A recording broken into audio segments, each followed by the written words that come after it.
Des de fa 5 edicions, la Càtedra de la Mar Iberostar impulsa la recerca i el talent vinculats al nostre entorn marí.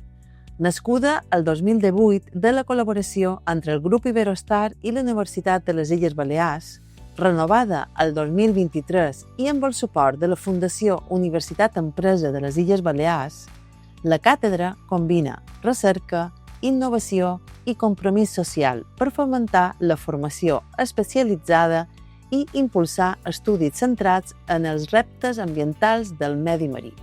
Amb un total de 51 premis dotats en 247.000 euros, la càtedra és un referent en sostenibilitat marina i transferència de coneixement, que dona suport a noves generacions d'investigadors i investigadores.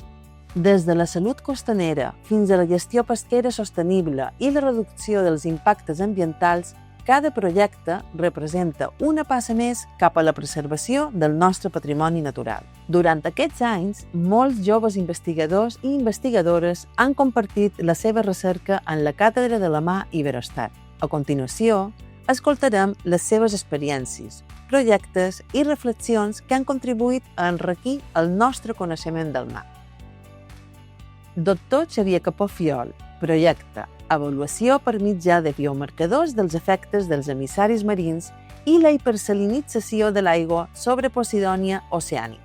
Volíem estudiar l'efecte de l'aigua procedent de les desaladores, de la salmorra que tiren dins la mar de les praderies de Posidònia. I en concret ho vàrem fer davant de Bonea a la sortida de la desaladora d'Eivissa, just darrere el port. En quant a la motivació per fer aquest projecte, va ser mera curiositat. Un conegut, bussejant en aquesta zona d'Eivissa, havia vist que la praderia de Posidònia, la més propera, aquí on hi havia la font de la desaladora, tenia les fulles com si haguessin passat amb una segadora. I efectivament vam veure que com més lluny estaven de la desaladora, millor estava la Posidònia. Els resultats obtinguts poden ser una eina valuosa a l'hora de gestió ambiental i de conservació de les praderies de Posidònia. Nosaltres, en el final de l'article que vàrem publicar, un apartat, proposàvem possibles solucions per evitar aquest dany de les praderies de Posidònia. Les beques Iberostars van representar una oportunitat a nivell personal. Estic molt agraït a la Càtedra del Mar per aquests projectes. Doctora Susana Fletxa Saura, projecte Evaluación del impacto de los emisarios sobre los servicios ecosistémicos proporcionados por las praderas de Posidonia oceánica. Los emisarios vierten aguas ricas en nutrientes y materia orgánica y alteran el equilibrio natural del ecosistema. Además, provocan procesos de eutrofización que reducen la transparencia de las aguas y limitan la luz necesaria para que la Posidonia realice la fotosíntesis.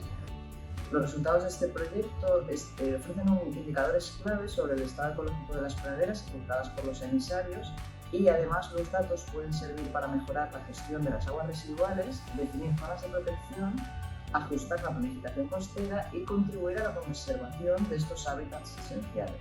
Además, estos resultados actualmente están siendo analizados en conjunto con otros datos de otros emisarios de todo el archipiélago balear, en colaboración con investigadores del INEDEA, del Instituto Español de Oceanografía, el CSIC, con el objetivo de tener una visión regional más completa. Participar en estos premios ha sido una experiencia muy positiva, me ha dado la oportunidad de dar visibilidad a un problema ambiental real y reforzar la importancia de aplicar la ciencia a la toma de decisiones ambientales.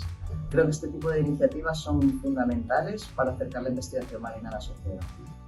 Doctora Margarida Barceló Serra, projecte Genetic Connectivity Between Marine Protected Areas and Fishing Hotspots in the Western Mediterranean Sea. El projecte consisteix bàsicament en estudiar el nivell de semblança entre les diferents poblacions de rons de les Illes Balears i estudiar una mica la dinàmica d'aquesta espècie. Les espècies com el raó alliberen els seus ous i larves a la mar i la connectivitat hidrodinàmica entre zones fa que aquestes se dispersin.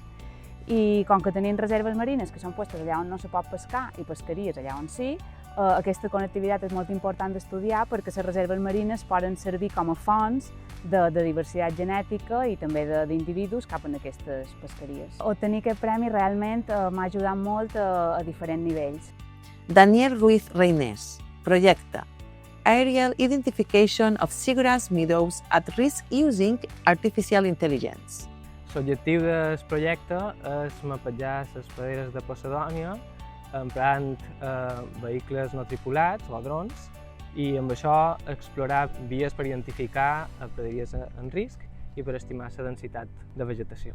Emprar tècniques d'intel·ligència artificial, tant com el mapatjat emprant vehicles no tripulats, ens permet fer més eficient la monitorització d'aquest ecosistema tan important.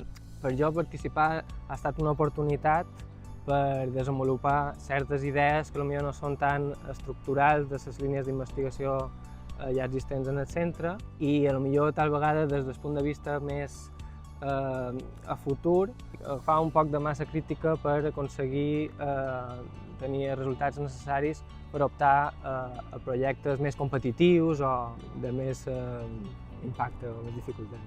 Doctora Montserrat Compa Ferrer, projecte MARHEADS, Monitoring the Effects of Marine Heat Waves on Benthic Marine Diversity in the Balearic Islands. Les onades de calor poden provocar diferents impactes tant a curt termini com a llarg termini. A curt termini pot provocar el que siguin mortalitats massives de diferents espècies, per exemple les esponges o les anèmones, i també pot provocar el que sigui la proliferació de diferents patògens. I a llarg termini també pot provocar el que seria un canvi de la composició dels ecosistemes, pot provocar també canvis de les xarxes tròfiques i també el que seria la recuperació de les espècies si estan exposats a unes elevades temperatures durant molt de temps. La participació en aquests premis ha estat a nivell tant de professional com a personal molt gratificant. He pogut col·laborar amb molts investigadors de diferents àmbits, col·laborar també amb altres entitats i hem generat uns coneixements que desconeixíem prèviament sobre aquestes espècies bentòniques a les Illes Balears. També estic molt agraïda cap a la Fundació Biostar i a la Càtedra de Mar per finançar aquest projecte perquè m'ha ajudat a l'hora d'iniciar el que seria la meva etapa postdoctoral, començar amb un projecte ja com a investigador principal i ja començar a dur el que seria una línia d'investigació ja sòlida. 5 edicions d'esforç compartit i recerca transformadora. Gràcies a tots els que heu fet possible aquests premis, demostrant que el mar és futur, és recerca i és vida.